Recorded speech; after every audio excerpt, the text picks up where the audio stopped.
پدر یعنی پدر یعنی عشق، یعنی اصل ریشه. پدر یعنی زندگی، پدر یعنی دنیا. پدر یعنی تپش در قلب خانه، پدر یعنی تسلط بر زمانه. اصلا به احترامش بشینم تو فرمایید. خواهش می‌کنم. ادامه.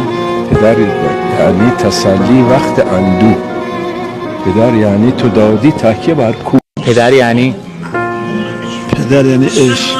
یعنی اصل زنگ میزدم خونه، فقط با مادرم حرف میزدم. یادم به مادرم گفته بود وقتی زنگ میزنه فقط با تو حرف میزنه، دلم برای صداش تنگ شده. الان راستش من دلم برای صداش تنگ شده که زیر خاکه و صداش به هیچ کس نمیرسه. خواستم بگم باباها خیلی مظلومن، اصلا دیده نمیشن. حواست باشه برای شما هم دیر نشه.